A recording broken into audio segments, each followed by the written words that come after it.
ব্রেস্টের দিক থেকে প্রবলেম দেখা দিচ্ছে মোটামুটি। এখন প্রায় 15টা বাজে। এতটা সহ্য করতে হয়েছে ডক্টরের কথায়, আমি সত্যি বিশ্বাস করে বুঝতে পারছি না আমি করবো।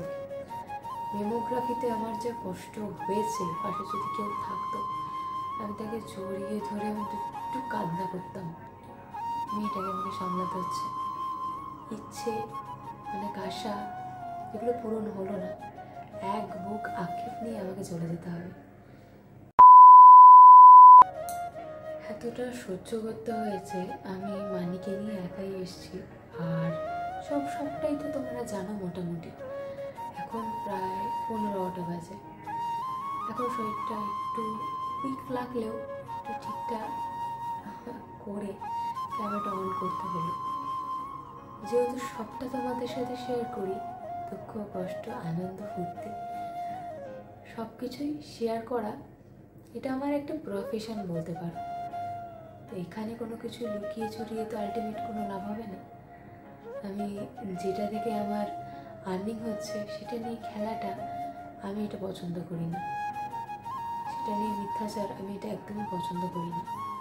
তো সেখান থেকে আমি ভেবেছিলাম যে থাক, যা হচ্ছে ভগবানের উপর ছেড়ে দিলাম, নর্মাল ভিডিও করব। কিন্তু এতটা যন্ত্রণা ভোগ করতে হয়েছে, এতটা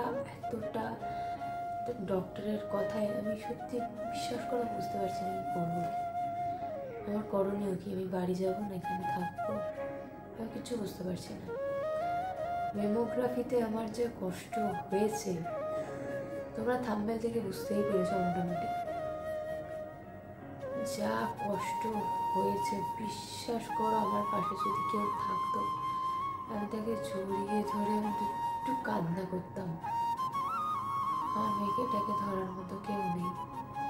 তার থেকে বড় কথা হচ্ছে এতটা অসহ্য যন্ত্রণা নিয়ে মেয়েটাকে আমাকে সামলাতে হচ্ছে।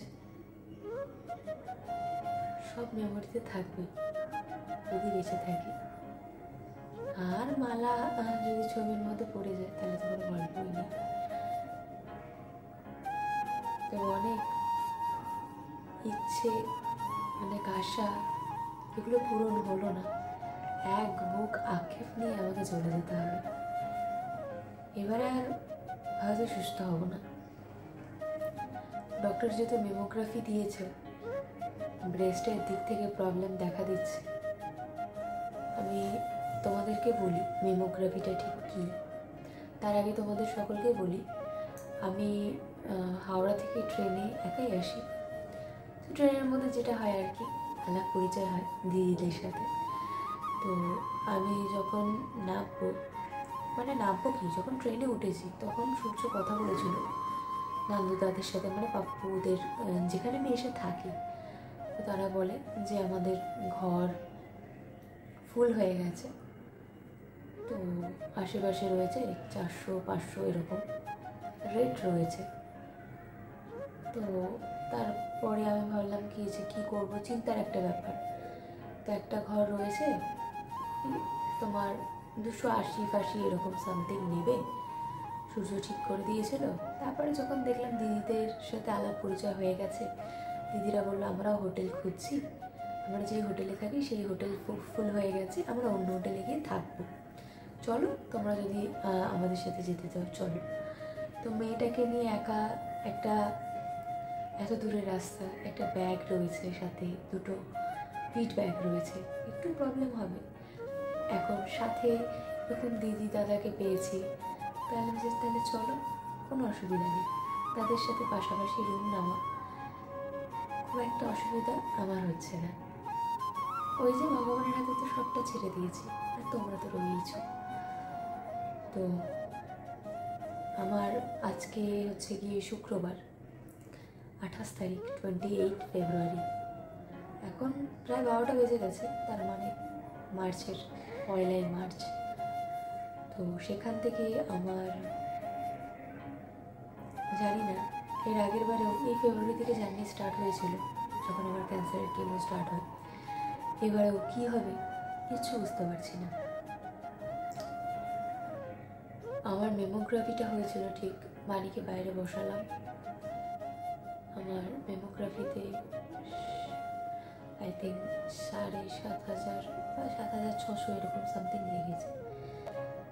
তো আমার হচ্ছে গিয়ে একটা ইউভি লাইটের মানে একটা লাইট পড়ছিল, এক্সরে যেমন আমরা করি, এক্সরে মেশিনে তো আমরা গিয়ে বুকটা গিয়ে এরকম ঠেকিয়ে দিই। তো ওইখানে কি হচ্ছিল যে এক্সরে মেশিনটা ছিল, এক্সরে মেশিনের এখানে একটা ট্রে ছিল, উপরে আর একটা ট্রে ছিল। তো আমার যে ব্রেস্টটা, তো দুটো দিকেই এক্সরেটা করতে হয়েছে।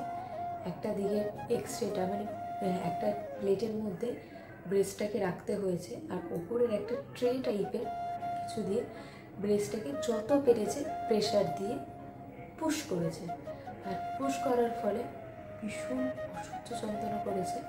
আর আমার এই সাইডে যেহেতু বায়োপসি, আমার এখানেও যদি কোনো কারণবশত টান পড়ে বা হাত লাগে আমার এখনও ব্যথা করে। সেই জায়গায় তো এরকমভাবে চেপেছে, ব্রেস্টটাকে চেপেছে।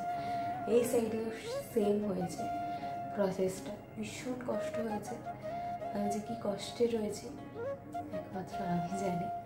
তবে যাই হয়ে যাক না কেন, ওকে অলওয়েজ হাসি রাখতে হবে। এত দূর এসে একটা কথা বুঝলাম খুব করে, বিশ্বাস করো, আমি আজ আছি কাল নেই। তবে আমি চাই না আমার জন্য আর কেউ ঋণগ্রস্ত হোক। এত দূর এসে খুব করে বসতে শিখেছি, নিজের বলতে কেউ হয় না, নিজের বলতে কেউ হয় না। বিশ্বাস করবে না, বলতে ইচ্ছে করছে না, ফ্যামিলিগত কথা তো ইচ্ছেও করছে না, তো না বলেও পারছি না। আজ এত দূর এসছি মেয়েটাকে নিয়ে, আমার বাড়ির থেকে বা এই বাড়ির থেকে কেউ একটা ফোন করেনি। তোমাদের এই এক একটা কমেন্ট পেয়ে আমি আর সূর্য কী যে আনন্দ পাই আমি বলে বোঝাতে পারবো না। হয়তো প্রত্যেকটা কমেন্টের রিপ্লাই দিতে পারি না ঠিকই, তাও রাত বাড়লেই এই ইউটিউবে এডিটিংয়ের সাথে, ভিডিও এডিটিংয়ের সাথে এই তোমাদের কমেন্ট পড়াগুলো থেকেই যায়। একদিন ঘুরে গেলে পরের দিন কিন্তু জমে থাকা কমেন্টগুলো অবশ্যই আমি পড়ি। কমেন্ট পড়তে আমার ভীষণ ভালো লাগে। কথায় আছে, নিজের থেকে পর ভালো, পরের থেকে জঙ্গল ভালো। বারবার ক্যামেরার সামনে এসে কাঁদতে আর ভালো লাগছে না। কে দেখি হবে, আলটিমেট কিচ্ছু হবে না, বলো। ওই একটাই কথা, মেমোগ্রাফিতে ভীষণ কষ্ট হয়েছে, যাই বলো না কেন আমি আর পারছি না। যন্ত্রণা আমার জ্বর চলে এসছে, ওষুধপত্র তেমন কিছু দেয়নি, আর সকালবেলা থেকে ভিডিও করার মতো ইচ্ছে ছিল না, এনার্জি ছিল না, তাই আর কি এখন ক্যামেরাটা অন করে বসলাম। চলো, অনেক রাত বেড়েছে, তোমরা হয়তো এখন সন্ধ্যাবেলা ভিডিওটা দেখছো। এতক্ষণ ভিডিওটা দেখার জন্য তোমাদের সকলকে অসংখ্য ধন্যবাদ। কোথাও যদি একটু ভালো লেগে থাকে অবশ্যই কমেন্ট করে যেও, কিন্তু তোমাদের একটা কমেন্ট কিন্তু আমাকে প্রচুরভাবে মোটিভেট করে। চলো, টাটা।